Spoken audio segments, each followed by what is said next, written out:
July 17న భాగ్యనది degree కాలేజీలో graduation day కార్యక్రమం అత్యంత వైభవంగా నిర్వహించారు. 2025 బ్యాచ్కు చెందిన బీకాం కంప్యూటర్ అప్లికేషన్, బీబీఏ మరియు బీఎస్సీ విభాగాలు చదివిన విద్యార్థులు ఈ కార్యక్రమంలో ఉత్సాహంగా పాల్గొన్నారు. వారు తమ కాలేజీ స్మృతులను స్మరించుకుంటూ గ్రాడ్యుయేషన్ లో గౌన్ ధరించి గుర్తుగా సర్టిఫికెట్లు అందుకున్నారు. అతిథిగా విచ్చేసిన సేవా భారతి కోఆర్డినేటర్ ఓం ప్రకాష్ విద్యార్థులను ఉద్దేశించి మాట్లాడారు.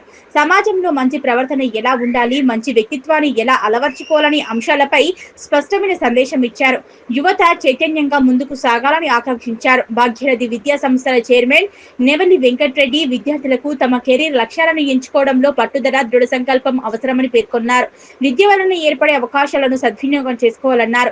భాగ్యనది డిగ్రీ కాలేజ్ అకాడమిక్ డైరెక్టర్ నల్లా జయశంకర్ గౌడ్ విద్యార్థులను అభినందిస్తూ వారి భవిష్యత్తు అభివృద్ధికి జాబ్ ప్లేస్మెంట్లు మరియు శిక్షణ కార్యక్రమాలను గురించి వివరించారు.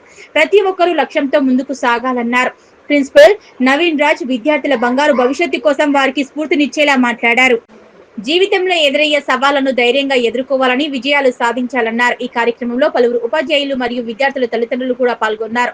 విద్యార్థులకు గ్రాడ్యుయేషన్ సర్టిఫికెట్లు ముఖ్య అతిథుల చేతుల మీదుగా అందజేశారు. ఈ వేడుక విద్యార్థుల జీవితాల్లో ఒక అద్భుతమైన జ్ఞాపకంగా నిలిచిందన్నారు.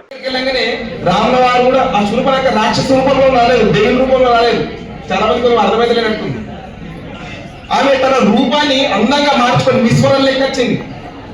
అప్పుడు రాముల వారికి మనసులో ఆలోచన స్టార్ట్ అయిన ఏమని స్టార్ట్ వచ్చింది, ఇంతమైన అందమైన స్త్రీ ఇన్ని నగలు, ఇంత అందమైన దుస్తు ధరించి ఈ అడవిలో ఏం చేస్తుంది, ఏదో తేడా ఉందని చెప్పేసి అనుకున్నాడు రాముల వారు.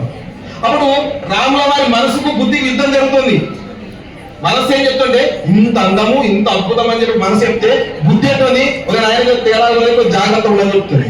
అప్పుడు రాముల వారు అన్నారు, ఓ అందమైన స్త్రీ, నువ్వు చూస్తే చాలా చేతి పెట్టి ప్రణామం చేయాల్సి అనిపిస్తుంది, కానీ నేను నీకు తగిన వాడు కాదు అని నా తమ్ముడు ఉన్నాడు, ఇంకా చాలా హ్యాండ్సమ్ ఉంటాడు, నువ్వు ఆయన దగ్గరికి వెళ్ళు అని చెప్పేసి శూర్పణఖ అన్నాడు. శూర్పణఖ మైండ్స్ ఎప్పుడు డిస్ట్రాక్షన్, ఏడ మంచిగా ఉంటే ఆడ అక్కటం. వెంటనే లక్ష్మణుని దగ్గరికి వెళ్ళింది. ఓ వీరా ధీరా శూర అని చెప్పేసి నేను పెళ్లి చేసుకోవాలనుకున్నా అంటే నేను కథలు పడుతున్నావా, వెంటనే యుద్ధం స్టార్ట్ అయింది. శూర్పణఖ లక్ష్మణుడు అటాక్ చేసేసరికి లక్ష్మణుడు వెంటనే తన బిల్లును తీసి ముక్కు చెవులు కోసి పంపిస్తాడు. వెంటనే వాళ్ళ అన్న దగ్గర పోయింది. వాళ్ళ అన్న దగ్గర పోగానే ఏమైంది, జరిగిన విషయం చెప్పకుండా ఆమె మొత్తం నెగటివ్ బిల్డింగ్ వేసింది.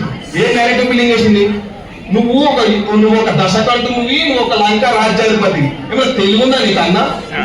ఒక అందమైన స్త్రీ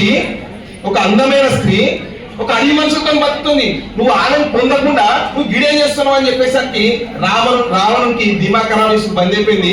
మనసుకు బుద్ధికి జరిగిన యుద్ధంలో బుద్ధిని పక్కకు పెట్టి మనసును గెలుచుకొని వెంటనే సైన్యాన్ని తీసుకొని పటాలను తీసుకొని యుద్ధాన్ని బయలుదేరితే చివరికి మిగిలింది రావణ కాష్టం. అందుకే గుర్తు పెట్టుకోండి, మనస్సు బుద్ధి చాలా కంట్రోల్ ఉంచుకోవాలి. దీనికోసం మనం ఏం చేయాలంటే చూడండి, జిమ్ లేకపోతే ఇంకా అవి కాదు, రోజు మనకు ఒక ఇవి మన డిక్షనరీలో ఉన్నాయి. ఓడు పొద్దుగాల 10 గంటలకు లేస్తే వాడు ట్రెండింగ్ ఉన్నట్టు, 10 గంటలకు బైక్ మీద లిక్కర్ వేసుకొని పల్సర్లు, ఎగ్జైట్లు, హల్కుల మీద తిరుగుకుంటా పనులు తోముకుంటా సొలుగు ఆడుకుంటా రీల్స్, ఫోటోలు అప్డేట్ చేస్తే వాడు ట్రెండింగ్, వారికి షేర్లు, లైక్లు, కామెంట్లు, సబ్స్క్రిప్షన్. ఓడు ఉన్న విషయాలు చెప్తే అలా మామాను మస్తు చెప్పినా మాకు ఇవన్నీ తెలుసు, జమానా మారిపోయింది ఇట్లున్నారంటాడు. జర్ర 25 ఏళ్ళకి అయిన తర్వాత మనం తినే తిండి దరిద్రమైన తిండికి మనకున్న ఆలోచనలకు బీపీ, షుగరు, అల్సర్, క్యాన్సర్ అన్ని తయారైతాయి. తీసుకుపోయి కిమ్స్లో గాంధీ హాస్పిటల్ అడ్మిట్ చేసినప్పుడు ఆ బెడ్ మీద వండుకున్న తర్వాత అప్పుడు నీ జీవితం గుర్తుకొస్తుంది, నా బతికి ఇంత అయిపోయింది అనిపిస్తుంది. గుర్తుంచుకోవాలి. అందుకే తల్లిదండ్రుల ఆశయాలను, గురువుల ఆశయాలను